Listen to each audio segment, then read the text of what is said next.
welcome to Mono Rant's Gen V, the only Gen V podcast that's inevitably going to focus on Emma's Polly Pocket Couture. I'm one of your hosts and jack of all trades, Mono, and with me is my co-host and master of none, Kira. In fairness, you spotted the shoes first, and we're like, her shoes are doll shoes! I know, it in like a reverse of the normal trend. Yeah. It was me who was like, bah! Although in fairness, the whole... Because you were like, why are her shoes so big and yellow? Oh, they're doll shoes! Yeah. It's one of the things that I love about this show is just the attention to detail when it comes to the costumes and clothes and superpowers. Yeah, because I was like, only Polly Pocket clothes would be that tiny, and they were that kind of very squishy rubber material that it looks like the top is made of. But it's a long-standing trend nearly in the show or in the boys' universe, because we saw it with like Translucent had to be naked. Yeah, so does Maverick. So is Maverick. In fact, we haven't actually seen Maverick yet, as far as we know. We've just seen a hat and glasses. Yeah, when Doppelganger changed, it was still the clothes and not the clothes. Yeah. When Huey used to transport, he didn't transport with his clothes. No, or his arm cast. And it stands to reason that, well, I mean, they could make a Well, suit they have for her. shown her, like, with hair accessories and stuff like that. Like, they're all the same size. It has to be, like actually a physical part of her. Because she takes her earrings and everything out. Yeah, that's what I'm saying. She takes everything out, and they could have a costume for her at that size, but she's not big enough to warrant one yet. Like we saw Golden Boy only just was about to get one. Yeah, because he was going New York were going to be willing to pay for it to have him. So they're not going to develop one for... they were going to foot the bill because they couldn't have him running around, fucking Manhattan it. So yeah, she's had to just like figure it out herself. So she puts on like Polly Pocket clothes, and I just love it because it's just such a crazy attention to detail. It's just great. It's one of the many reasons that I love these shows. Like, but as the shoes cannot be comfortable though. No. Because that is just going to be like clump, clump, clump, clump, clump. But I think that even that was a deliberate choice of make them really big and bright so it draws your attention to them and you figure out, oh yeah, she's got to be in like doll's clothes or something. Yeah, because I have to say, between this and the Barbie movie, especially the skates in the Barbie film that looked exactly like the toy version of that skate, there is something very endearing about like the shape of the shoe. It's like, oh, core memory. Remember doing this and finding one shoe? Not what I was expecting to be talking about. No. But as for the episode itself, episode 3, what did we think? I really enjoyed episode 3. I loved Emma in this. She was very much the comic relief of the episode. In the second half, maybe. Not to do with any of the stuff with her mum. No, Jesus, her mum's a horrible bitch, but I did love how she dealt with her mum. Yeah, but like, I mean, we thought Donna was bad. Yeah, no. But yeah, no, they also loved this episode. I'm really enjoying Andre and Cate's relationship. Obviously, we got a bit more of it. And then we're getting the blossoming relationship between Jordan and Cate are obviously friends. And then Marie. The gang is coming together. It is. This, we both said this gave us vibes of season 1, episode 4 of The Boys. Particularly the whole Frenchie trying to stab Mother's Milk in the back of the surveillance van. Yeah. And then he gets the phone call from Monique and it just dispels all the tension. When he's like, I love you. And you could just hear the snickering in the background. The 3 girls having a fight, then opening up to each other. Yeah. And Jordan being like, I killed my grandpa. Oh, Jordan's little icebreaker there. Yeah. It very much gave me that vibe because that was the episode in season 1 of The Boys where they got the female and it was all 5 of them together, but they also were kind of like going out on a mission for the first time as well. Where they're starting to like properly, they've all come together and pooled their information. So they're getting a bit more of a complete picture of what's going on, large scale. Yeah. In Goldalkin, which seems to be a shady fucking place. And I was expecting Emma to I was fully expecting the gang to be the 5 of them that we have now: Andre, Jordan, Cate. For Marie to bring Emma in, yeah, for not Marie to have Andre. Yeah, I wasn't Emma. expecting that. That was and the way she reacts to it is great as well. I love that whole thing. Yep. But before we dive into the state of the episode, will we go for a summary? Well, this was actually directed by Phil Segrisha. Oh, yes, that's right. But at this point, I was going to say Supernatural alumni, but at this point, an alumni of both shows. Yeah. Like, he is just, the man makes good TV. He does. And he's very good at the kind of, teen drama is weird. We were talking about this before. It's very specific. And he captures that without making it too isolating to an older audience who doesn't enjoy that. He also is one of the, way back when I was talking about world building on The Boys, I think like season 1, episode 3, and I was specifically talking about quotes from Phil Segritia about going around and flinging white paint on signs. Oh, because it had to look like a bird shit on it? Yeah. So I'm not surprised that this episode has all those little small attentions to detail. There's the missing janitor poster. Layered on top of all the other posters. That's on the lamppost. Your man, I have his name written down. Janitor Ron. Ron Lehman, I think. Yeah. But that's who it is. Yeah, because I was like, why did they focus on that? Who is that? He's like the janitor who got his throat He's the janitor, yeah. And it's just layered on other posters. And there's actual other missing persons posters underneath it, because you can see they're a very distinctive blue colour, and you can see little sections of it. And again, under the other, like, you know, atypical posters that are wrapped around poles. That was one of the things that he also said in the interview that I was listening to, I remember talking about, was that he was like, you can't just have, you know, posters for A-Train up. No, they have to be posters for A-Train over an old Maeve poster, which is over an old Black Noir poster kind of thing. And like part of the posters be torn down, and you get those resulting hilarious ones where like half the poster is a cow and the other half is like a beautiful woman. Well, they actually used that as part of their season 2 advertising, if I recall. It was like a poster of a Homelander's face and Butcher's face on the other side, real stylized, with like a tear line down the middle. But I'd forgotten that was Phil Segritia. Who wrote this one, do you know? I do not know. Hang on. I don't remember, because my brain is pudding.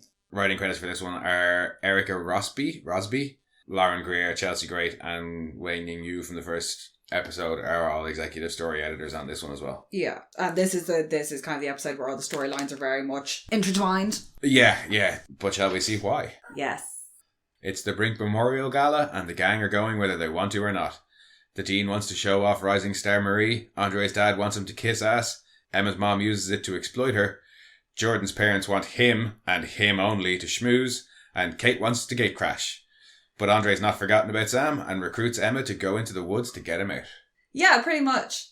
Yeah, the gala is the big focus of this episode. The gala is hilarious. The gala also looks like a fucking nightmare. Yeah, for a number of reasons. No, just that whole smoozing with the fundraisers and like having to be all like, I love it here. But as a result, it means that we get a real like character heavy episode. Yes. Pretty much for all of the main characters. And we get to see, because when we were introduced to these characters, they're all out on their own. They're very well established as these people. So having to see them put the wall up for the parents in particular, because none of them are themselves around their parents. No. They're all very guarded. Yeah. With the exception of Kate, whose parents aren't there because she's gate crashing. Yeah. And Marie is just like flat out lying, but she knows that what she's there for, because the Dean is like, well, you've just got to go and impress all the shareholders. But that's not where the episode starts. No, the episode starts in Sage Grove. Yes. Good old Sage Grove. And we get to see Love Sausage. We get to see Love Sausage's member. Yeah, going, hello. I really want to put googly eyes on the top of it. Well, I mean, it's I really do. It's looking out the window. Like, that's what it looks like. It's looking out the window. Yeah, because it's like, hi. It's all, like Cobra. Because they're walking down through, like, you get the warning where it's like, no light. Obviously, the no lighters thing is... Well, I mean, before... It's new because of fucking, what's his face? Sean Ashmore. I forgot the character's name, yet I remember the twin. I think that's supposed to be before the breakout. Because Love Sausage is there. Yeah, and I assumed that he got out, like he didn't get released, he just escaped. Yeah, well, he was at Herogasm. Yeah, that's what I mean. They didn't release him to go to an orgy, he escaped. He was welcoming people to Herogasm. But, no, I had to laugh the lighter, because there is a warning that's like, no lighters, and it's like, well, yous aren't very good at enforcing that one. Well, it was a no list of like a whole load of things they could. Well, in fairness, the breakout is the year prior in the timeline. If this is set between seasons 3 and 4, the breakout from Sage Grove is roughly 6 to 9 months prior to when the semester starts. No, because remember, a whole year passed between season 2 and 3. Oh, yeah. And then however long the events of season 3 took place over. That's when why they tell him, hang on. When they tell him that he committed suicide, was that maybe to cover up the whole shit show that happened in Sage Grove, and they've moved any of the ones that they've rounded up. They've moved to That's what I'm the assuming. woods. Yeah, because I had the timeline wrong in my head. Well, here, allow me to clear it up for you, because the previous episode when we saw the flashback, in this flashback,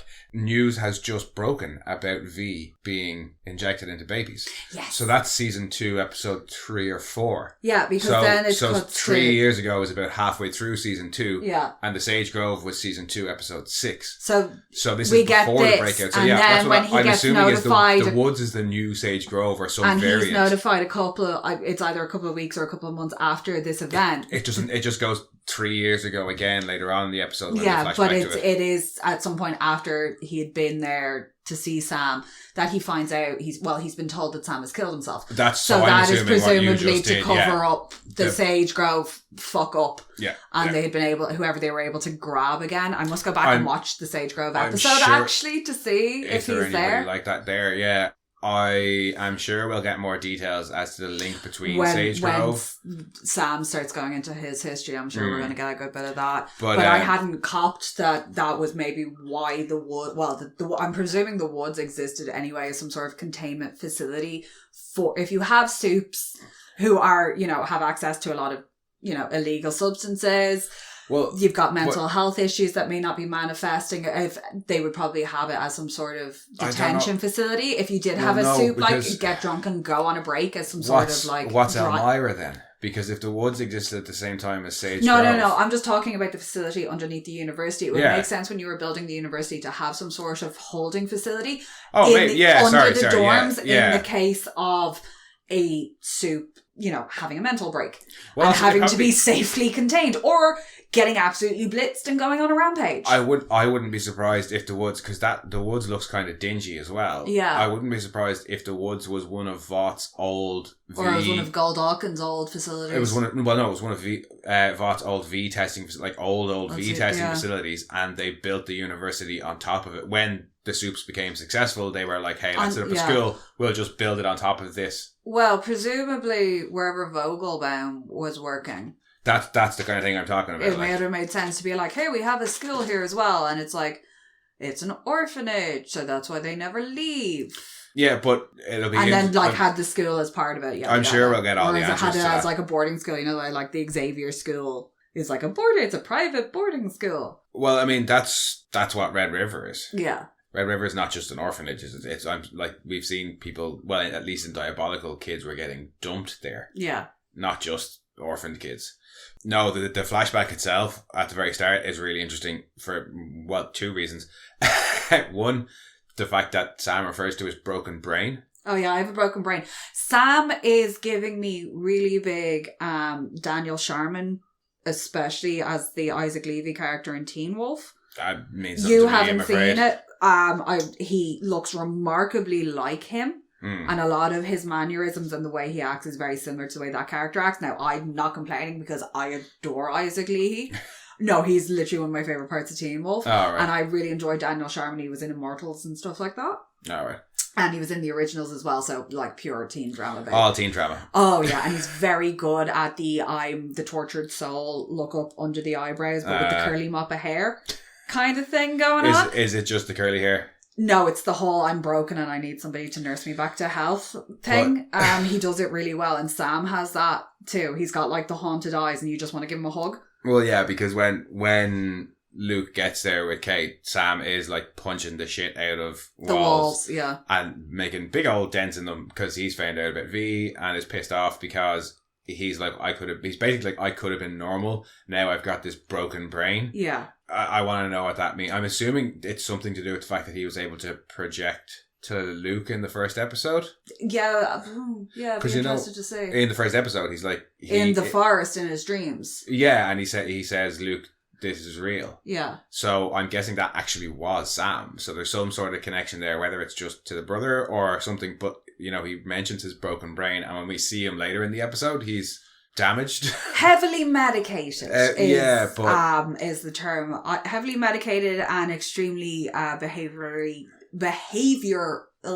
conditioned. Yeah, but like I said last episode, I'm really curious to get Sam's proper backstory. Like, I just want to give him a hug. Are you sure? Because the other thing that's really interesting in that scene is the uppercut. Oh yeah. I still kind of want to give him a hug. No, that guard is stupid. That guard's a fucking dick. He was being calmed down and he got all fucking, I got the big dick and I got the big taser. Don't taser the dude. Yeah, it was unnecessary and he found out the hard way. Yeah, that is one hell of a shot though. That was like, oh no.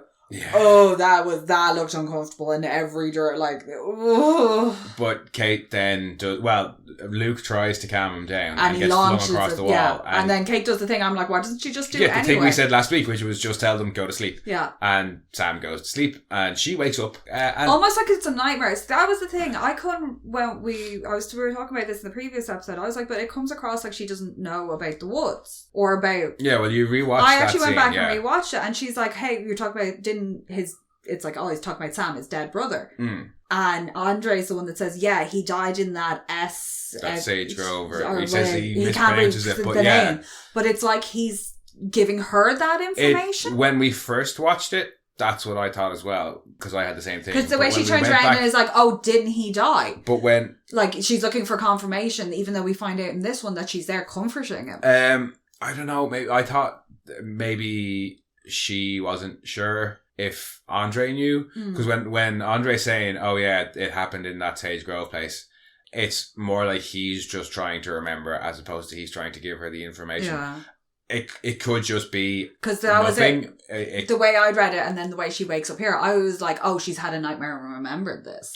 Had they been giving her the same way Luke was talking about remembering things in dreams? As opposed to last week when we went back and rewatched it, I definitely agree with you in how when she wakes up, it's like it's a shock. It's like an it's like she's had a revelation. Yeah, like, she's not coming around from passing out, because you don't come around like that. Well, no, not so much that. It's just that it's not like she's had a dream about something that she experienced. It's like she's had a realization and been like, fuck me. I don't remember this happening until right now, kind of thing. That's how I took it when she wakes up. Especially because Andre's there with her and he's like, you're okay. Yeah. You know, because obviously he's a good friend. She's after passing out from pushing too hard. He's stayed to make sure she's not going to like bleed out of her nose during the night.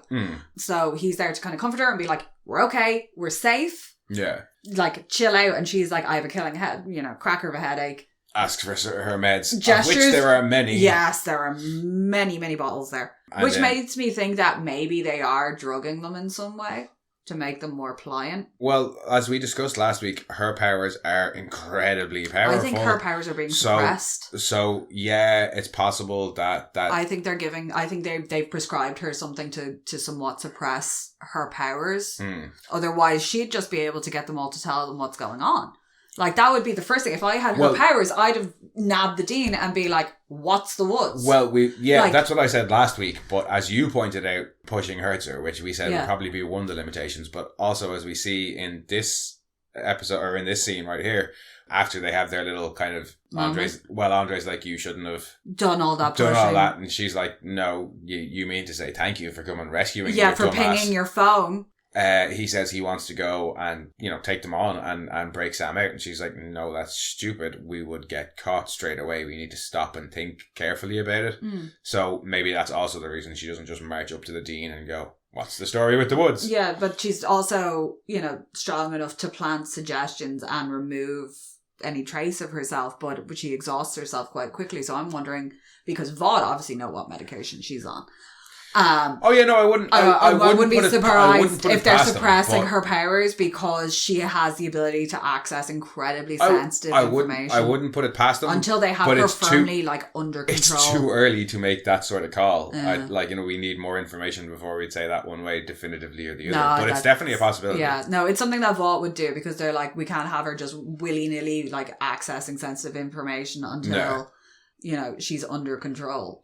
Well, in the same way that we saw they had motion sensors in Vought Tower for translucent. Yeah. So that he couldn't just wander in and listen to whatever the fuck he wanted. That's not why they say it's there. That's what we extrapolated. Yeah, it's to stop him turning spy. And presumably there are other soups that can be invisible that aren't connected to Vought that could get in. Yeah. Although they very much keep a tight rein on them, but still. But Cate does say, she's like, I could make you not want to do it. Oh yeah. That's the second time she's threatened to do that to somebody. Well, now I was thinking about that as well, and I thought that if pushing is as mentally draining as it is, and her powers are quite well known, at least on campus, that's a good way to use your powers without having to use them. Yeah. Is just tell somebody, but do it or I'll make you. Yeah, but she keeps bluffing like this, somebody's going to call her out. Well, yeah, but then she can just make them do it. But she's got to. It's a good tactic to not have to drain yourself. It's a shitty tactic too, though. Well, the way she has used it thus far is not great. But all I'm saying is, I wouldn't be surprised if that's a tactic that she uses to rely on to not having to push all the time. But yeah, she's like, I can make you not go, and he's like, well, do it. He takes off her glove and like they link hands. And she doesn't, and they fuck. Yeah. Which is understandable. Yeah, perfectly normal human reaction to loss and grief, especially when it's somebody that both parties were extremely close to. Very, very common, and it's just the desire for human connection. She does, when she says, I can't lose you too, it could be taken as did they have something going on beforehand? No, but I don't think so. I think she is incredibly lonely and incredibly isolated. She, they've had the comments made at the Brink Memorial about, things anybody will do to get away from her. So I think she just kind of is very desperate to keep the people that mean a lot to her close to her. And she's afraid that he's going to go off and do something stupid and just disappear. Yeah. Because she never got to say, Luke just went off and exploded. And gone. So she doesn't want Andre to go off and go and try and find this thing and just never come back. Yeah, but after seeing how they've been dealing with the events of the previous night, we also get to see Marie and Emma, because we had seen in the previous episode Emma had just been, the last we saw of her was her throwing up violently. Yeah. And now we see when Marie comes home, she can't find Emma. At first. No. Well, she thinks she's gone out, and then we hear a tiny little voice going, "Save me." Yeah. Save me. Second Thingy in The Fly. Help me.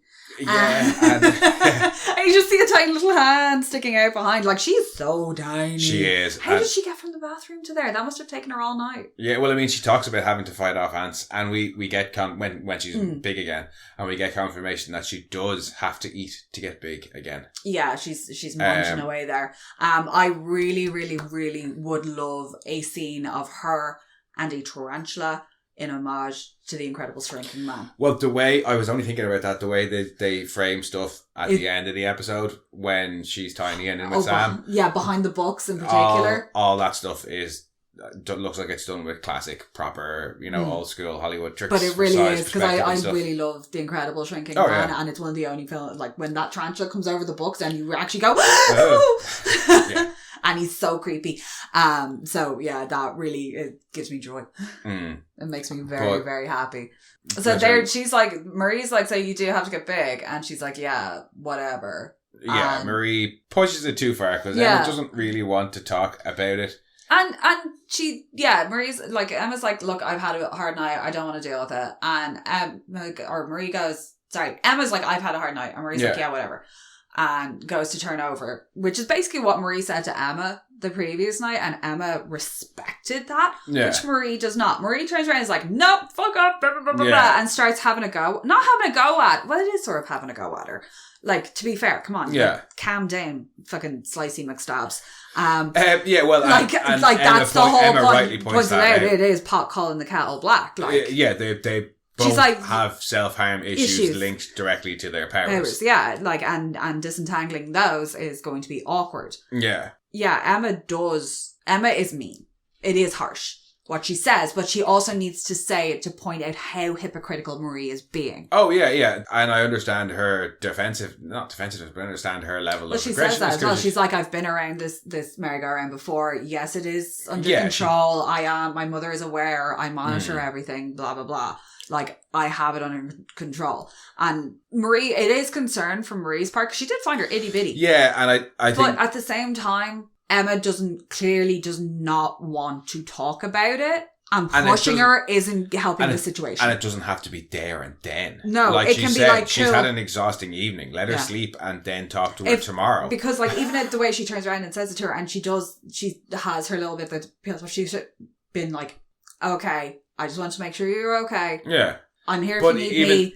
I'm going to go to sleep. But just even Marie, but even Marie realizes that she has done wrong. Yeah, she does have it. Yeah, she does have an oh shit, that was too far moment. But that's all we get of them, and then we're off to the start of the gala with dickhead Jeff again. Oh, the setup for the gala and that poor party planner. Why do they even have a party planner if he's just going to be there being like shitting over everything that she suggests? Yeah, do it yourself, Although I did Jeff. not know ribbons had that many colours. That many like things assigned to that many colours for ribbons. Yeah. That is kind of funny. That was very funny. Yeah.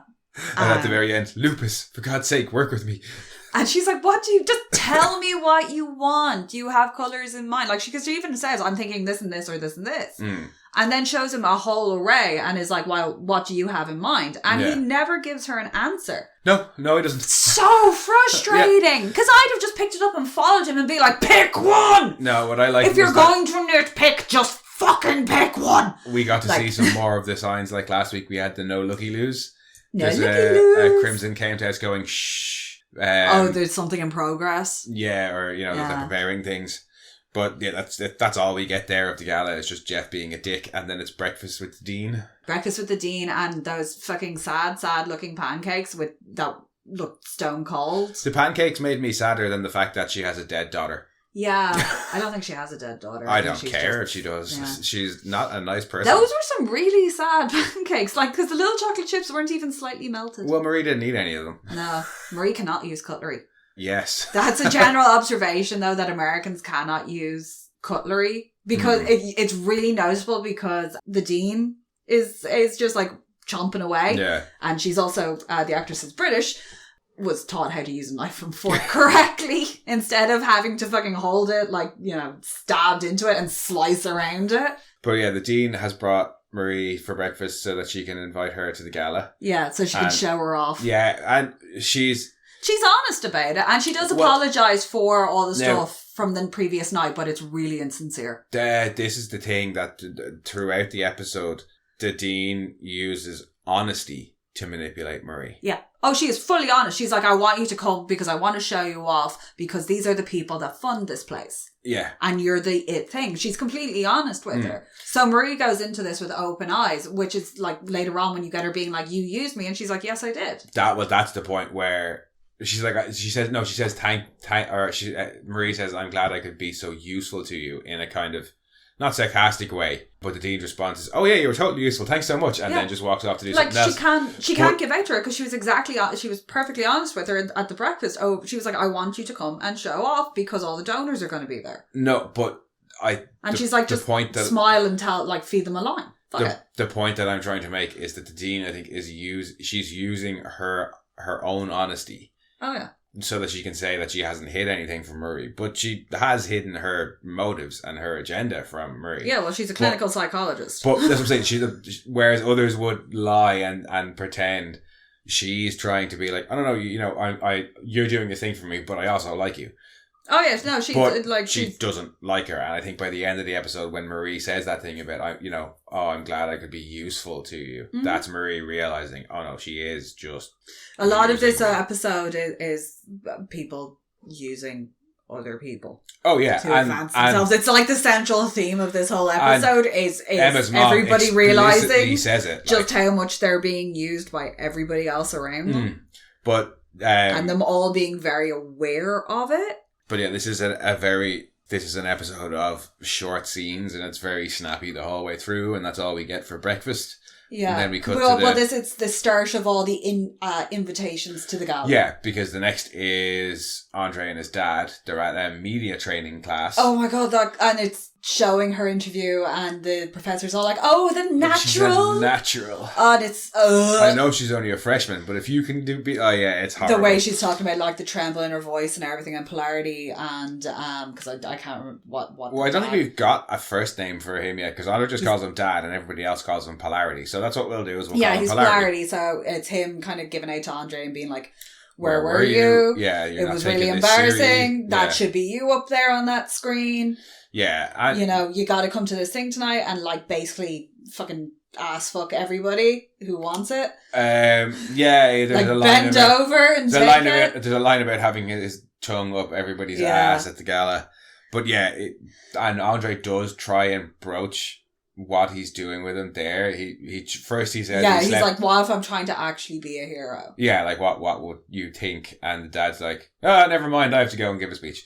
Yeah, he is about dad to him. So that's Andre's going to the gala, and then is it Jordan? No, it's Emma. It's Emma walking outside, and she gets ambushed again by fucking bitch face Justine. And again, like mid sentence, as she comes up and she's apologizing, you were like, fucking, if it means that much, why don't you apologize on camera? And I was like, no, and in face, like a face to face apology with no cameras would mean more from somebody like that, because if they were to do it on camera, it would only be for clout. And I couldn't even get that sentence out before the show showed me that she was indeed doing it on camera. No, and that cunt Harper was filming. That Emma should insist it's all well and good that she's apologised to Emma, but she should also, my whole point there was that she should also make a video apologising to Emma publicly and also explaining why it wasn't her place to do that.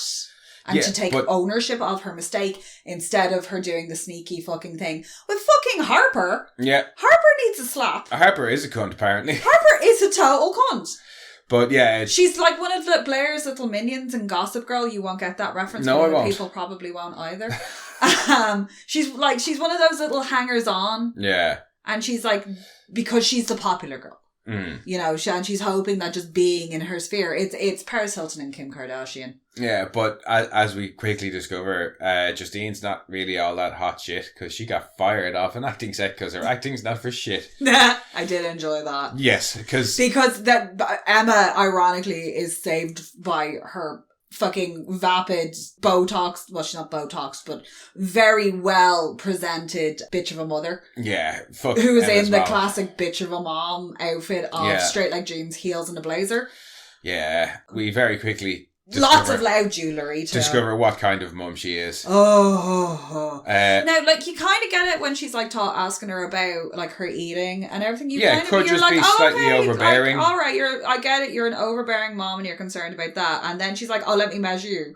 And when Emma says no first, you're like, and then she's insistent. It's like, oh no, she's quite kind of curt about it, and then she apologizes, and the mom's like, I saw that video. She's whipped out a measuring tape in public. Oh before. God, yeah. And I assume that's where that came from. It's like, do not do that again. Like, it is so fucking embarrassing.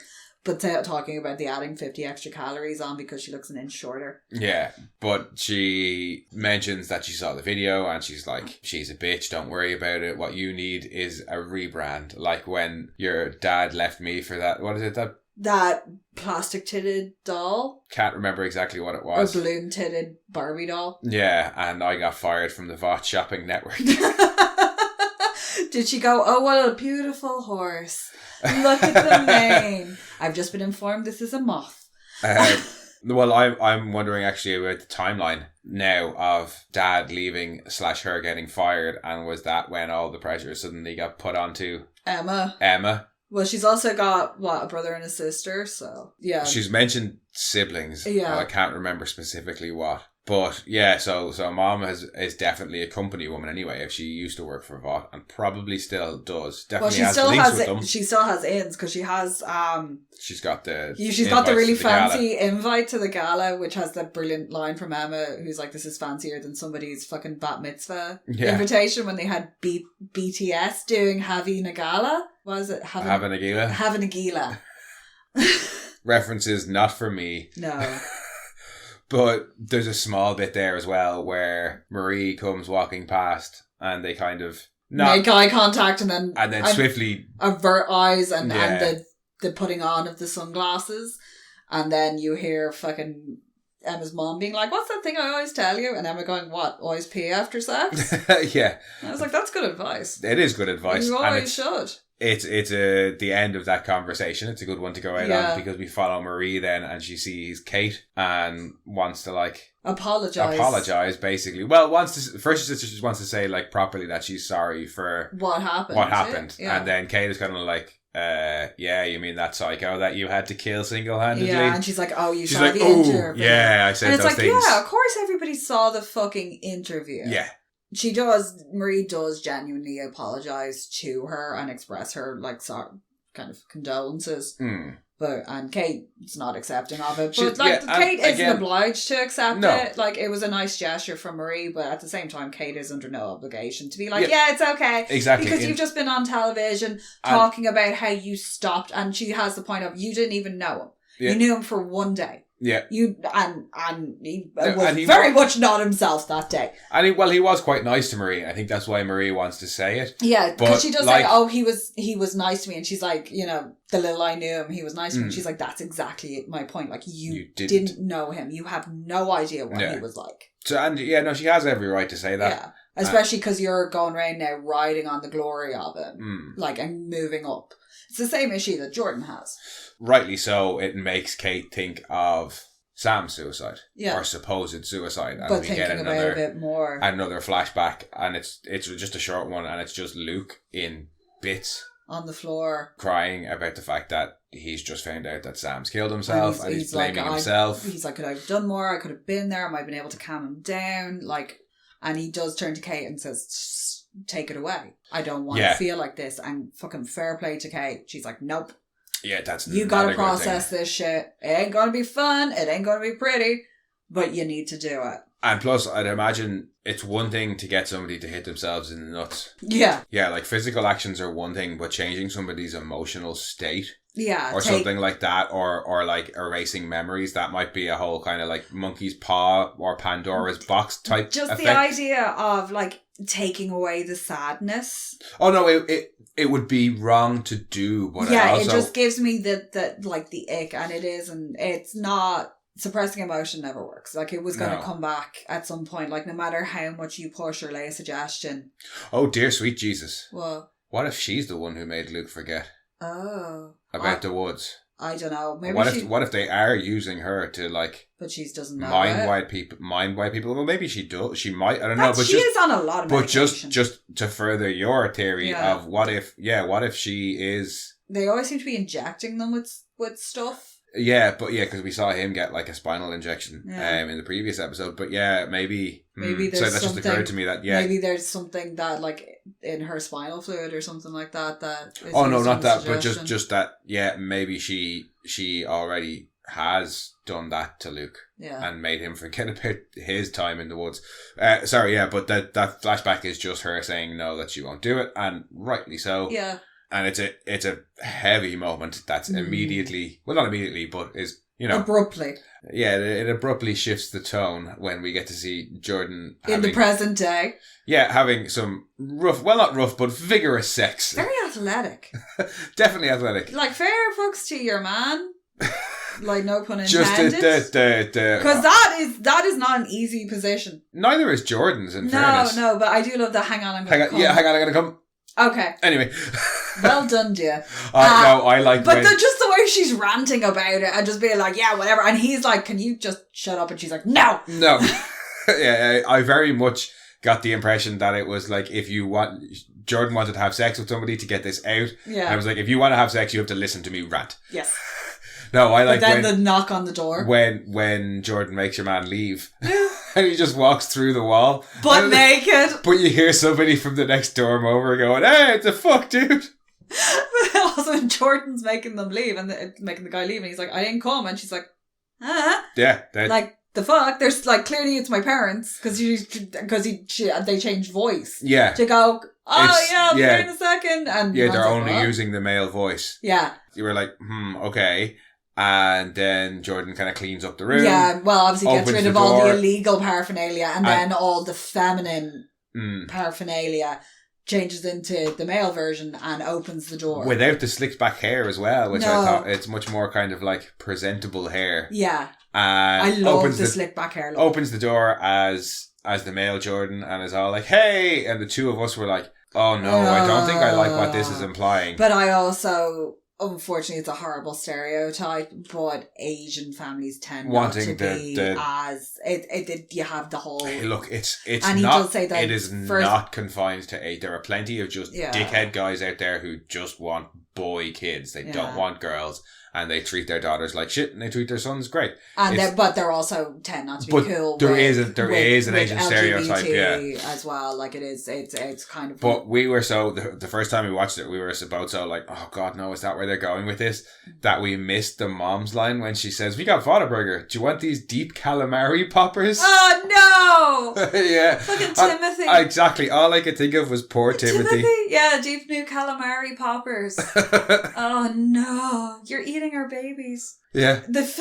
And after that, that's all the invites that get given out anyway. Yeah, because they're like, hey, we're gonna go. We're here for the gala. We want to honor. They're actually there for quite a nice reason, because they're like, we know how much Brink's meant to you. Yeah. So we've come to the gala like to honor him because he meant a lot to you. Well, I mean, I'm sure they are also there for the reason that most other people are there for the schmoozing and stuff. Oh, yeah. Well, you see that later on. Dad is an excellent schmoozer. He's very smooth. I don't think he's as smooth as he thinks he is. No, but the bit where he does do an interception is quite nice. But yeah, no, after that, it's pretty much straight off to the gala. Yeah. The first thing we see is the lecturer from the media training. I did have her name. It's gone. Ibarra, I think, is what she's called. Professor Ibarra. Yeah. Turns to the dean and she's like, oh, you've got a real one there? Oh, yeah, because Marie's like in this really fabulous red dress and she's like kind of in the middle of all the photographers and smiling at people and just being the star of the show for a moment. And Ibarra's like, well done. Yeah, and we get to see her. And but you also get the dean being like, yeah, well, hopefully it'll open up the wallets. Yeah. And we get to see Marie.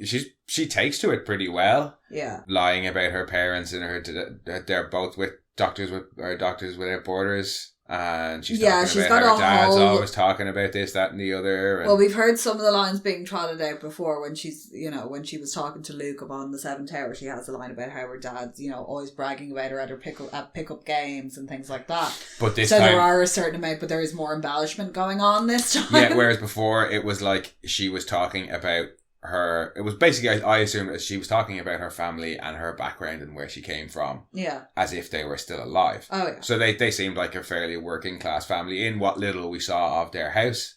So that she's talking about like pickup games and things like that. Whereas this time she's talking about, I can't remember. It's at like the yacht club or something. I don't, maybe not that posh, but it's something else like that. And suddenly they're doctors. Yeah, they're moving on up, and that's why they're not here, because they're off somewhere, and this way they could be like, oh well, they died in an accident or something, or she could feasibly change. They can't get out of here because there's been an outbreak or something. They have to be quarantined. And we see a couple of cards getting given to her. It's like, then the scan thing for the fucking NFT.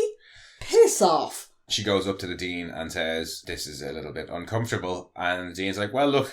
You don't want to tell them, and they don't want to hear it." Yeah. So. And she's like, ooh, it's true, but it's a bit frank. Yeah. They don't want to hear about the girl whose parents are dead. Yeah. Like, they don't want that. They want whatever, you're an up and coming, you're from a good background, we can, parents are good people, yada, yada, yada. Yeah. It all looks good for the image. Yeah, and we go from her manipulation to Emma's mom's manipulation. And who better to manipulate her than that fucking bitch-faced Courtenay? Courtenay Fortenay. I fucking hate you. Who wants gritty realism, which she didn't want in season 1, because she needed them to, scrub all the gala. She's sick of Vought's, like, bullshit. Sparkly bullshit. She wants realism. Courtenay. Yeah, because Courtenay hit all the buzzwords. Mom has decided that she is going to further exploit her daughter's pain and have a whole show about you need to be like a reality show. Oh, it's just we've seen the glitz and the glam of Lil Cricket, but we didn't know about the tragic backstory. And what was it? Getting small or... eaten alive or feeling small. And it's just... Do you remember, again, I keep noticing parallels between the first season of The Boys. Seth and Evan sitting down with Annie. And doing the pitch. They're doing their pitch and they're like, oh, country girl in the big city. It's the outfit. It's the outfit. Yeah, reveal. Exactly. It is just as uncomfortable, and she's just getting bombarded. And but Courtney's pitching it making to her, it so light as well. But every comment Emma makes back is actually directed at the mom. Yeah. But Courtney's willing to be like stepping in and doing this, and the mom's just parroting back other stuff. I think she's saying it to Courtney, but it's being directed at the mom. You can see by the way she's making eye contact with her. Can I just point out, I love Emma's hair. The way it's done in the cap with the curls, it's so pretty. Yeah. But yeah, she's totally blindsided by this, and the mom it's almost like so horrible. Yeah. And the mom's really just like, go with it. Like, you know, she's doing that thing with the face where she's like, well, I mean, the worst is yet to come in terms of those two fucking assholes. Because Emma's like, I need to go to the bathroom. She needs to go to the bathroom. Because I can't be here right now. Possibly my favourite bit of the episode. Oh, the pair, her and Marie in the bathroom? I'm not going to lie. When they hugged, I had tears welling up in my eyes. Like, I was like, yay! I also was like, any girl has been there. We've all had an emotional bonding moment in a bathroom stall. They come in and they see each other and they're like, awkward. And then I think it's Emma who actually breaks the ice and says, that's a really pretty dress.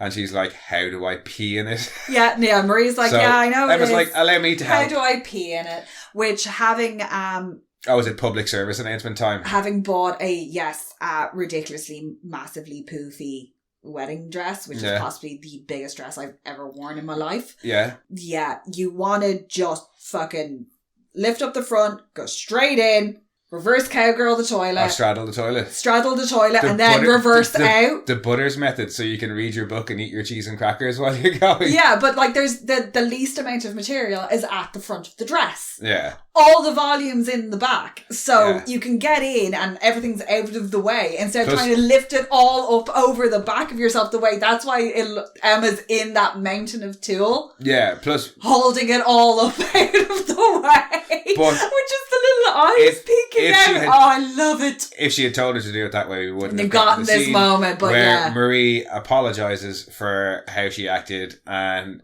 Emma also kind of apologises. Yeah. And it's so sweet. It's really sweet. She's like, I want us to be... She doesn't even get to say friends before Emma launches herself at Marie for a big hug. And I damn near cried. You were like, yay! Oh no, I was. I like properly teared up. Like as I was just. And then so the best moment of that whole thing where Marie's like, I don't think I can pee like this, and Emma's like, just give into it, and Marie pees. Yeah, it's such a sweet moment. I loved it. Just the hope in Emma, because all you can see is Emma's eyes over the tulle. Yeah. And you can just see the hope in it and the big eyes, and she has such Disney princess eyes. Oh, well, she has done some great eye acting as well when you see her go dead behind the eyes when Courtney's telling her what she wants to do. Oh, yeah. No, and just this, and you can see like the little sheen of tears. And when she whispers thank you in her ear in the bathroom, it is such a lovely moment. Yeah. Actually, we skipped over there's a short bit before we see what happens in the bathroom where we see Jordan's inability to schmooze properly. Yeah. Where he's like, Brinks always told me they weren't the numbers that mattered. Well, I think it's just Jordan knows that their position is on a knife's edge, basically. Yeah, Brinks was the one who like shouted out for them and gave them a platform. Everyone else kind of dismisses them because they're just not willing to deal with the fact that the person that Jordan is. Just not willing to put the time and effort into it because it's easier to just ignore somebody like that and Jordan does the rug. Is kind of throwing everything that they have because they're like, I'm not one to toot my own horn, but then toots their own horn. And your man is like, I thought you said you weren't tooting your own horn. But you also get the fact that you've got Andre and his dad are doing the same thing and people are willing to engage in that. They get a big round of applause when they walk in. Yeah, whereas the shareholders are just, through their own prejudices, are not willing to deal with Jordan. Well, I think you get they're not willing to invest in a product that they see to be defective. It's not even that they see it to be defective. I think what your man says at the end of that conversation to Jordan is the truth. He says, I like you, Jordan. You're a good kid. I just wish I liked your numbers. Yeah. And that's what matters to him. And that's what matters to Vaught at the end of the day is they're like, we like you and you're a really, really nice kid. But there's no point in us putting you up the top of the ranks because you're not going to sell for us. Yeah. And whereas Brinks might have seen your, potential and capability and realised that once you got out there, people would love you, we're not willing to put in the work. Yeah. No, we're just not willing to invest in you. You're a defective product. And then after that, that we see the two of them making up in the bathroom. Again, it's all real short, snappy scenes. Yeah, there's a lot going on because everybody's intersecting at points. So it's just like as it picks up the story as you move from character to character. You're finding out more and more of this, because then you get Emma having the confrontation with her mom and Courtney Fortney. Well, it's Emma finds out about the show, and then we see Jordan not being able to schmooze, and then it's the bathroom, and then Jordan and the parents together. Oh, is it Jordan and the parents first? Yeah, when they have that moment where Jordan, the dad's talking up to Jordan and this, that and the other, and how he was such a rambunctious little boy, and is like, hey, whatever happened to your friend? We always thought you'd get married. And Jordan flips gender and is like, well, we used to try on prom dresses, so maybe we can be wife and wife. And I love the way that's done. You can just hear the fire and Jordan sitting there as like boy Jordan. Yeah. And just like kind of zoned out on focusing in on the fire, and then realizes that they've been addressed.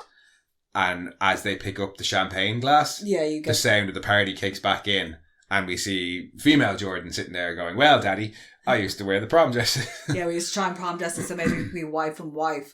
And the dad immediately apologises and is like, oh, they can be kind of uppity. Yeah. Then there's a resulting confrontation where we find out that the dad's real issue is that Jordan can choose to be a boy all the time and chooses not to. And the dad feels like that is done to spite him. The way that the he's dad like, I get other to people use, don't have a choice, but you do. Yeah, you see, but it's like he uses supposedly being for trans people against Jordan because he's like, you can horrible. Just be. It's like, oh yeah, these people who are trans. Who's to say Jordan wouldn't have been trans without the V? Well, or who's to say that like there's. Why? Maybe the V just has amplified. But Jordan, like, whereas the dad is trying to say, other people who feel that they are born not representing the gender that they feel inside don't have a choice to feel that way. You can choose to be a boy, or you can choose to be a girl, and you're choosing to be a boy. And Jordan's kind of response is, well, no, I'm just me. Yeah, I'm me. It doesn't matter who I am. Both sides are me. Yeah, it doesn't matter who I am on the outside. I'm still the same on the inside. Yeah, like the outside, it's just the outside wrapping. It does not matter. But yeah, that's a tough scene. Yeah, and the mom's just kind of sat in the middle, being like, "I'm not intervening with this." And because I think the mom doesn't care. That's her child. Yeah, she don't give a shit at the end of the day as long as they are happy, healthy, and safe. Yeah, she don't fucking care. Now, I kind of got the impression that maybe Mom would have no problem if Jordan stayed as a boy the whole time. As long as Jordan was happy. But, well, no, like, might even prefer it a little bit, but isn't going to risk her relationship with her child or make her child unhappy. No, she's doing the right thing. She's like, I might not like this, but I'm not going to put that on you because this is my issue, not the very obvious way that the dad has taken it, which is open hostility. No, I will say at least the dad is trying to be honest about his feelings. Yeah. It's not the time or place to be doing it. Oh God, no. Definitely But not. At least he's not just saying to Jordan horrible things or being a prick. You know what I mean? He is at least trying to express himself. Yeah, and be like, that this is why I feel like this and this is why I don't like it when you do this. Yeah, but I just isn't willing to put himself in Jordan's shoes, I don't think. No. And neither is Emma's mom. That's brilliant. Because Emma comes back to the bathroom and is just like, well, I've thought about it. You're exploiting me. I don't want to do this. Well, first she's like, can it not be a bit more hopeful? Can we not use my story to like inspire people? Yeah, well, she comes back in and like is like, she's like, I have notes. And they're like, yeah, of course we're willing to listen to your notes. I mean, like, you're the star of the show. Yeah. And then Mom's like, oh, honey, you're not like Maeve. Don't get ideas. Yeah, like, you got to work with what you have. Yeah, that's when she's like... that bothered me. And you can just see Emma's face hardening and she's just like, really? Yeah, and that's when she's like... Slightly demented head turn. Do you know that Mom's the one who taught me to... She doesn't even say that. She goes, well, she's the one who taught me how to do it, Yeah, to throw up to stick my fingers down my throat until I threw up bile. Yeah. And Courtney Fortney is just like, oh, this is brilliant. Well, that's what I love is because it's Mom getting a little bit of a taste of her own medicine because Mom is horribly embarrassed because it's something she's ashamed of. Yeah. Suddenly being out in the open and she's expecting Courtney to look at her aghast, but Courtney loves she wanted it. No, but like mom also I think wanted to pitch this so that she would be like the one who's like, oh well, I took her to the doctor. I'm the support. Exactly. And I've been supportive mom. and I wanted her away, and that was the angle she was going for. That was the role she pictured in her head. And she was not expecting. But she got the double whammy. She got the double whammy of being publicly shamed for her actions. Yeah. And then instead of somebody looking at her like, oh, you're a horrible person for doing that, Courtney's like, this is fucking brilliant. Which makes the one feel even worse because she's like, oh no. But yeah, go Emma. Go Emma. Yeah, no, she really lets her have it, and then she leaves. Yeah. And as she's walking out, she walks past Andre. Yeah, we see Andre coming in. He gets a big round of applause. Mm. And yeah, it's just... there's so many contrasts and comparisons between all the various characters in this episode. He would get the round of applause because he's like, he's number one. Mm. But his dad is equally... Not so much as his dad is using him, but... His dad is like, okay, you have your career set out and like we gotta do this and this, and you fucked up by not doing the interview, so we gotta push extra hard so that you will go on to be in the 7 because this is what we've always worked for. But it's for him as much as it is for Donna, as much as it is for Emma's mom. Because I think it kind of looks worse for him because he's a former Soup. Well, I think that's it as well. His glory days are past. He wants to set up a Soup dynasty. He wants to get his kid in the 7. It's all about him. But also it keeps him Andre's future. But it also keeps his him relevant as well. Oh yeah, so I mean, it's not Andre's future. It's Polarity's legacy. Yeah. That's what he's concerned about, and you see it in the Remembering Brink video. Oh yeah, when he was like a father to my boy. But Broseph. The Deep being all like, oh well, miss you, Broseph. But yeah, then the Deep's there for like a member of the 7 is there for like 10 seconds, but Polarity's there for fucking ages talking about Andre. But yeah, it's pretty clear that all the parents kind of have their own, well, anybody who's brought one of them there has their own agenda goals in mind. Yeah, agenda or goals in mind, normally by abusing or exploiting the kids. Yeah, well, it'd be weird if they showed up without the kids. Well, yeah. But yeah, that's where Andre runs out. So he sees Emma going out and he goes to go out to get her, but gets distracted by Cate. Yeah, because Cate... be like, hey, about that intercourse we had. Oh, that's one of those moments. And then she does have the moment that we all would have had immediately after have just been like, why did I say that? Yeah, she's like, intercourse? Like, yeah, she's trying to stop herself in the middle of saying it. And it's awkward. The whole interaction is awkward. Like, I get that as well, because presumably Andre just left. Well, and she's like, she is going to take it as him not wanting to talk about it initially. But they really should just hash it out. Oh, they should. But he runs off to talk to Emma, and she's left there thinking that he just didn't want to talk about it. Yeah, in fairness as well, he's also just been like, you pushed somebody to get in here for the free booze, didn't you? And she's like, no. How dare you? It's absolutely what I did. Yeah, well, if they're gonna, and she's like, and good logic too. She's like, well, if they're gonna talk shit about them, I may as well get a free drink out of it. Yeah, but they're not gonna listen to her or anything she has to say, and she can commiserate with Jordan in the corner, which is nice. Well, that's what she ends up doing. Yeah. But also, who let her in wearing cowboy boots? Well, does it? It's a formal gala. Kira, yeah, she pushed her way in there. True. Yeah, no, he goes out to see Emma, and he's actually quite nice to her. It's like, really funny because Emma's just like big fat doobie, fucking stress relief. Like he is going to talk to her to get her to do something, but he talks himself out of it as he's talking to her. But even before he gets to that, when he's just being like, "Hey, I know you're little cricket," and she's like, "Emma," and he's like, "Okay, cool." He's like, "Yeah, look, fuck that girl. I saw what you did." Yeah, that was shitty.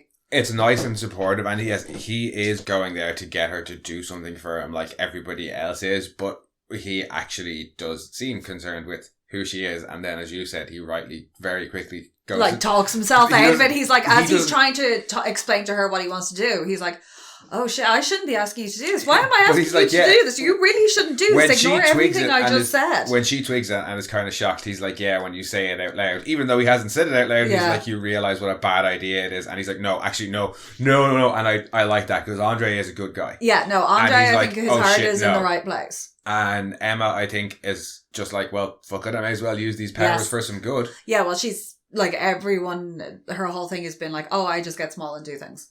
But also, this is a chance to do something. To do something. Yeah, because like, what are the what's her other choice? Doing a shitty reality show. Probably doesn't hurt that the hot popular dude is asking her to do it. And she's also had a couple of glasses of champagne and is a little bit elevated. Oh, well, when they go and he's telling her what to do and she's like, yep, okay, yeah, let's go. And he's like, are you alright? She's like, yeah, I'm just a little bit stoned. He's like, oh fuck. No, I'm still stoned from earlier.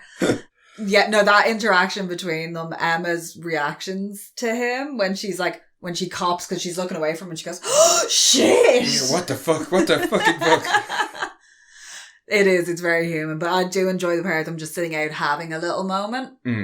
But then we just mentioned it there, Jordan and Cate start drinking together. Yeah, they're commiserating with each other in the corner. And kind of rightly so. Yeah, like Jordan really doesn't want to be around their parents and I don't blame them. Yeah. And Cate is like, why would Cate want to interact with anybody, to be honest? Yeah.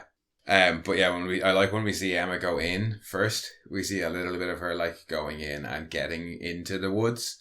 Yeah, no, I didn't. It took me ages to cop that she's wearing she's got the GPS chip. Because I was like, what the fuck is she carrying? That I copped straight away. No, I missed him saying it. Because I was too busy going, oh my god, she's tiny! Look at her clothes. She's so tiny! And also, she got real tiny real quick. Like, I was having a whole incredible shrinking man fucking, this is amazing moment. Like, and then you were like, oh, she's wearing tall clothes.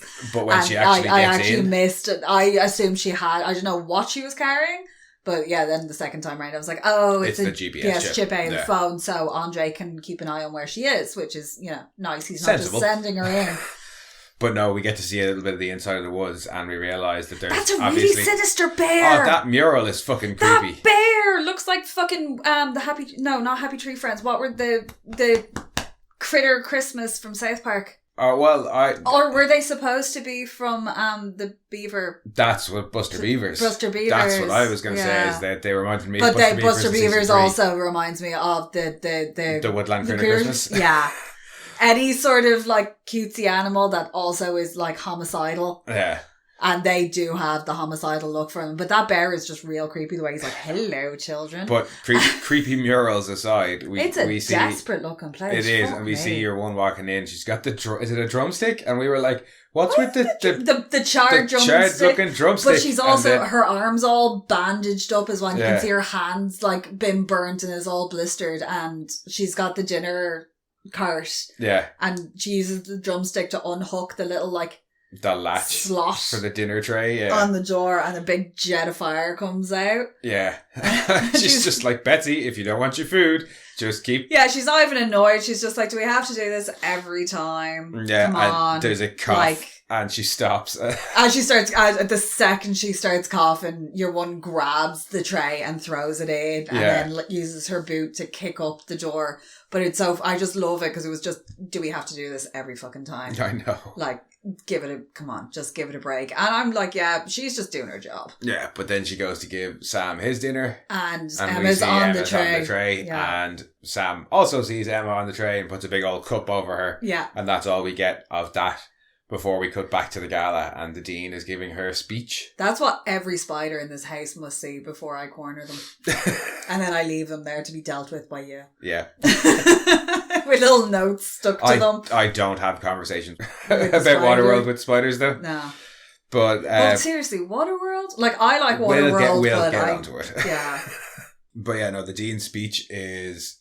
She makes it all this big, like it's the most important thing in the world, and then we find out they just want money for like a new combat gym. Yeah. And a new like stage for the theatre. Yeah, it's like, something like that. We'll be using your funds to do this and this. Woo!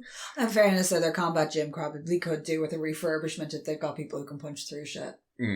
But it's there, I think, where Andre comes back. Yeah, he comes back then and he's talking to the dad, and that's when he has the conversation. And he brings up the woods. Yeah. And the dad's like, the dad grabs him immediately into a hug, but it's that kind of shut up. It's immediately shut the fuck up. Yeah, and holding him close so he can't struggle or make a scene, and just being like, no, who have you told? But that... You can't know this. This is... And the fear when he pulls back and is like, promise me, and the fear in that man's eyes. So that's led me to think then, and we talked about it a little bit off air, was in the episode where it was the last episode where Ashley calls and tells her to take her off speaker. Yeah. So some of the other trustees so some of the trustees definitely aren't supposed to know. I think the only reason that he knows is because if they need to suppress one of them, he's going to be used.ful. Well, if they have any sort of like metal band or anything on them, he's going to be able to stop them. So maybe he's clued in because he's like, it's just he can actually tackle them. Yeah, well, no, I get that, but for me, it was more just the fear in his eyes made me think, did he also stumble upon it? But because he's a trustee, they were like, look, we're not going to kill you. But if or does he not know about it? Or is he not supposed to know about it? That's what I mean. Is he not supposed to know? Did he stumble upon it somehow? And they went, look, if you tell anybody, you're fucking dead. The only reason we're not killing you is because you're a trustee and you're important. I don't think that anyone else knows he knows. Or is it a case that it's just the fear in his eyes? Thinking about how he reacted to that and how makes me think afraid he was, because that was genuine pleading. Yeah, so has he, or like... I think he's come across it and he's not supposed to know about it. Yeah, and it's one thing that... And he's playing dumb about it. Well, yeah, but even if he's not playing dumb, he might be able to save himself because he's a trustee, but he won't be able to save his son if his son goes blabbing about it. Because he might know about Sage Grove. Yeah, whether or not he is supposed to know, we don't know. But he definitely knows something about it. Yeah, and he knows enough to know that Andre shouldn't be poking about in it and shouldn't go anywhere near it. Which is that delicious teen drama trope of, there's a big bad parent in on there's always a parent in on it who, instead of just laying out what they know and being like, this is why you shouldn't do this, they make a big like cloak and dagger situation of it, which only makes an inquisitive teenage mind go, I must know. Poke, because you wouldn't tell me the truth, so I had to go and find out for myself. So that set that up, so I'm delighted. Yeah, I don't watch teen drama, so I didn't realise that was a trope. It is. It does show up quite a bit, or that one of them is involved, or generally it's like a big shadowy network, and then they find out that a parent is directly involved in it, or a big conspiracy. Yeah, but the only other thing that takes place at the gala, I know we've kind of jumped around a bit. What happens at the gala? Where there's a lot of cutting back and forth. Yeah, but the only other thing that happens in the gala after Andre telling his dad is Marie and the Dean have a chat, which we mentioned earlier about her being useful. Where Marie looks like she's trying to starting to figure out that the Dean is properly using her. Yeah. And decides that she's had enough and goes to leave, but Jordan and Kate want to get some digs in first. Well, it's interesting, that interaction, because then you've had the previous one of Emma and her mom, where she's like, that's exploitation. And her mom leans forward and goes, well, the way I see it in the real world, everybody uses everybody else. And then you seeing it being realised with Marie and the Dean. But yeah, Marie is like, look, I don't need any of your shit. I'm not the perfect fucking princess you think I am. I killed my parents. Yeah. And they're like, bullshit. And she's like, nuh-uh. And she tells the full story. And Kate's like, oh, fuck. Kate pulls out a chair and is like, sit down. And Kate tells her story about basically telling her. Her Kate's story is fucking... It's equally shitty, because she told her brother, who was annoying her, to just fuck off and never come back, and that's exactly what he did. Never found that one, and she's like, what? She was 9 or 10. She was like 9 or 10, and her mother never touched her again. Touched her again, and that one really. It's why Kate's Kate. It's why she has these walls up around her, like her parents shut her out entirely. It also could be partly why she didn't want to emotionally manipulate anybody else. It's a serious, even though she threatens to do it, you can see now that she understands. She fully understands. We saw with Luke, where she's like, I don't want to help you, or I can't help you with your grief, you have to go through it. Did she maybe try and touch her parents and be like, no, love me again? Depending on how well known prevalent that story is, the fact that she then threatens to make people do things, and they know exactly what she's capable of doing. Yeah.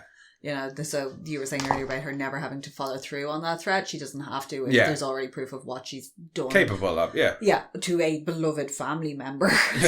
Yeah, but Kate's story is really heart-wrenching. Oh, it is. And then the show does what it's best at and cuts through that hard moment with a nice... Kripke does that so well. Oh, yeah, with a really... It's just... He allows that, like, it because of the way the show is paced. Mm. You do need those little moments of levity, especially in episodes like this where you're getting a lot of information. Yeah. Having little moments where you can go, oh, thank fuck, and like absorb everything. Yeah. Are pivotal, and they're always exactly where you need them. Yeah, and that is needed there, and it's Jordan being like, I killed my grandpa, and Kate's like, no, you fucking didn't. Jordan's like, yeah, no, I was just feeling left out. And everybody laughs, and everybody visibly deflates as well, because it had been quite tense. Yeah. Because it was like Marie was very defensive when she's telling her story, and she's like, well, I did this. Yeah. And Kate, it is a bit of a, not a one-upmanship, but like, no, it is the rivals being like, oh, you think you're this, well, I'm this. Well, no, I think Kate was just trying to be like, oh, I understand, because I also did this horrible thing to my family member. It could have gone the wrong way. Oh, yeah. Like, Marie could have taken it entirely the wrong way, so Jordan does diffuse the situation entirely. Well, it just brings it back to being able to get onto a common level. Yeah. And it's nice now that all the gang is interlinked in some way, at least. Well, the three of them... Jordan, Kate, and Marie are now all, like, effectively friends. Andre is friends with more or less all of them. He's a small bit of animosity maybe towards Marie for not helping, but he understands where she's coming from. Yeah. As we saw in the previous episode when she's like, no, leave me alone. And he can't really blame her either for taking the spotlight when he didn't appear. Mm. Because if he had been there and Marie had been able to say to him, Jordan asked me to do this, he would have gone along with it and helped strengthen her position. Mm. So he can't really hold anything against her for what she did. She's clearly just been dropped in the fucking deep end.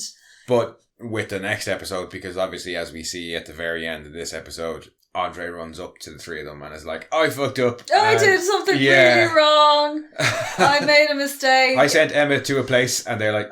And Kate's like, what do you do?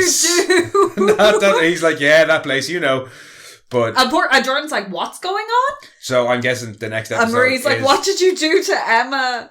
I guess, the next episode is the four of them trying to get Emma. Catch up with Emma and probably Sam, because to go back to the woods... Yeah. Somebody's going to need to go in. Yeah, well, when we go back to the woods... push her way in. Well, I think that Emma and Sam will make their own way out, but we're getting ahead of ourselves, because when we cut back to them, he's taken her out from under the cup and thinks that she's a hallucination. Fair enough. He's on a lot of medication. He is, but his test for proving that she's not a hallucination is making her... He's like, if you're real, you should know all these things about me. It's like, no, if she's a hallucination, she should know all those things about you. I love the fact that she's just like, why? What are you doing? Why are you asking me this? But when they get to the favourite movie... And she's like, well, you're a white dude, so it's either Godfather, Shawshank, or... something else. Scarface? I don't know. I'm surprised Fight Club wasn't in there. Yeah. And he's like, no, Waterworld. And she's like, fucking Waterworld? Yeah. And it's her reaction to that. And again, just like we were talking about 2 seconds ago with Jordan cutting through with that bit of levity, his choice being Waterworld, because it's quite tense when he's shouting at it, because we know what he's capable of in like just terms of physical strength. Yeah, and she's itty bitty. But before they had gotten to the questions part, he's like, how do I know you're real? And he's like, or she's saying something about a nice place he got, and he's like, well, or why he should stay there. No, that's after. Yeah. And he's like, but I have a beanbag. He's like, that's not a good enough reason to stay. But it's a beanbag. But yeah, no, that's after, because when he realizes that she's real, he's like, how did you get in here? And she's like, oh, well, I came to break you out. And he's like, oh, no, I don't want to go. I can't leave. No, I have to stay here. Like, it's not safe for me to go out there. And then he's like, no, but I like it here. I have beanbag. I have a beanbag. And says that every time he goes, people get hurt. And she's like, well, Luke sent me. Yeah. Like, she does scramble. And he did, technically. Yeah. You know, and he's like, really? Oh, they're come to get me out. And as they're talking, he's like, well, I suppose I could give you all the door codes. They don't think I'm watching when they put them in. And she's like, you have the fucking door codes? But it's not, she hadn't asked him for the door codes or anything like that yet. But at that point, they cut back to the gala, but we've already discussed that. So when we cut back to them, they're chilling, basically. And discussing Waterworld and how it's about one man's isolation. It's not just about pee. Drinking pee, but it is about drinking pee. But it's also about drinking pee. And it's kind of, they're getting on, and she was saying like... I think it's the start of the flirting, the shy flirting. A developing romance, perhaps. Oh, I love because, it. Yeah. He tells her that she thinks it's pretty. He offers her food, and she's like, no, I'll go... Bleh. I'll get big, yeah. And he makes the Alice in Wonderland reference, and she seems delighted by that. They eat me cookies. Yeah. And then she's stuck in the cottage. And she says, can't remember why, but she mentions throwing up for some reason. And it's like Alice in Wonderland, but with a lot more throwing up. But she's like, oh, sorry, that's gross. And he's like, no, you're like the furthest thing from gross. Yeah, you couldn't ever be gross. But when he's talking about, you're so pretty and you're brave, and he's like, but, you could have been born with the pretty thing or cosmetic surgery. But yeah, their budding relationship is very sweet so far. No, I am. I'm enjoying it. And then when he hears the siren go off, because they've been watching on the cameras, because you see the security like watching, because he's sitting on a chair talking to the bed. So presumably they're like, something's not right in here. And they've probably realised seeing him moving on, because you see it. There's like a security camera monitor. No, and it does that matrixy thing where it pops through. She's so small, and he's got a broken brain that he might talk to himself anyway. I'm wondering, it's the moving of the jar, the glass, and then like he's definitely put something down, but they'd be able to hear her talking too. They could, or it could be the chip as well. If the chip's sending a signal, they could be either way. They know that there's something in there that's not supposed to be in there. But yeah, he says when the electricity stops, when they switch off the electricity, run. And then you realise why he's not wearing socks. Yeah. That's fucking harsh. Like, that is the way he hits the ground. Yeah, it's nasty. And he's real close to the corner of that desk too. Like, that was not the way I want Sam to go out. Yeah, she decides she's not going to let the security guard that bursts in shock him anymore. Yeah, well, like, he's put her up on the shelf in between where you get the other really, really, like, freaking incredible shrinking man moment where she's running between the books to hide, and security guard comes in, is searching around for her or something, because he starts searching the bed. Yeah, he's definitely searching for something. Again, I'm not sure that they know it's her, but he's searching for something. He knows there's something definitely in there that's not supposed to be in there, and Sam starts to wake up and he goes to shock him. So she's like, fuck you, and takes a flying leap, because we saw Termite do it before, that it seems to be that their strength is proportional to their size. Yeah, Termite was able to fling Frenchie around, and I'm 99% sure that in the first episode, Marie said something to the effect of, I can fight crime, or I can fight criminals when I'm small. Yeah. I can't remember what she was talking about, but I definitely remember her saying something about fighting criminals or fighting crime when she's small. She still has the same strength she has as a full person, but she's tiny. So because it's that weird. I think it's like that weird like ant thing that they can lift like a stupid amount of their own. It's a big jump that she does anyway. So if she doesn't have proportional strength, there's no way she would have been able to make that jump. And more importantly, if she doesn't have proportional strength, there's no way she would have made it through that guy's head. And definitely not that quick. No, well, in fairness, she had to get through the eardrum. Yeah, like just getting through the eardrum. So I'm assuming, because in fairness, everything between eardrum and eardrum is squishy. And is it? She would have had to have held her breath. It's great the way your man's eyes go and everything, and then when she crawls out the other side. Oh, it really no. Okay, well, no, that answers half of my question, because I was going to say, are we getting desensitized? Because I was like, just thinking about all the as she crawls along. Oh, that actually just reminded me. Kate's eyes are really, really bloodshot. Like you can see. From all the pushing, all around the iris, she has like the little burst blood vessels, which was, I noticed that. I was like, ooh, that's a really nice attention to detail that it actually is causing her damage. But that's just reminding me of that, because the blood vessels, as she's crawling through his brain, they burst going across the eye, and his eyes fill with blood. Yeah, she comes out and she's like, that well, she has to push the fucking earpiece out first, and she's just drenched. But yeah, she comes out the other side, drenched in blood, and says it was gross, and then Sam's just like, is he dead? Yes, Sam, he is dead. Yeah. He's as dead as the guy that you uppercutted through the stomach out the mouth. And then, they get 4 guys. Yeah, 4 guys burst in, and she's just standing in your man's ear hole like, oh, shit. And that's pretty much the end of the episode. Yeah, so, peril. So, the two of them are in peril, and Andre has just let everybody else know that peril is afoot.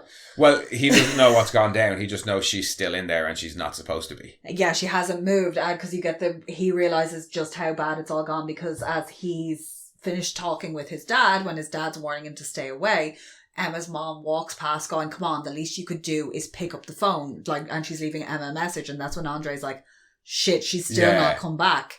Bollocks. I fucked up. Oh, God. Time to go get the girls. Yeah. Help me. But, yeah, so that's the episode. Episode 3. Yeah, damn good episode. Big info dump. We got a lot of info, but I don't think it was like an exposition dump or anything like that. No, but we did get a lot of information to do with the woods, with everything that seems to be going on behind the scenes, like with the motivation of the families. More of the personal, but kind of backstories. Yeah, that's what I really liked about it, is that we got a lot out of all of the characters in this episode. Yeah, we got to see a lot more of Andre's relationship with his dad, Marie and the Dean. We got introduced to Emma's mom. You find out why Cate is considered to be quite aloof and withdrawn from people. Why Jordan is very prickly as well, because they've never been accepted by their own families. Their parents, yeah. So also you discover that one dude is real athletic. I loved all the attention. I know we spoke about it earlier, but all the little bits of attention to detail that are just as present here as they are in the boys, and I really appreciate that from like a world building side of things. I just love the stack of comic books that all have the frayed edges the way like all of our trades do, where it's worn just on the very top, and he had all his payback posters and stuff like that. So even though he has a broken brain, he still has all the he had like a Black Noir poster and stuff. Yeah, he had Homelander bed covers. But I'm delighted to see them all. I mentioned it in the last episode, getting together. Like the gang is coming together. I'm fucking delighted about that.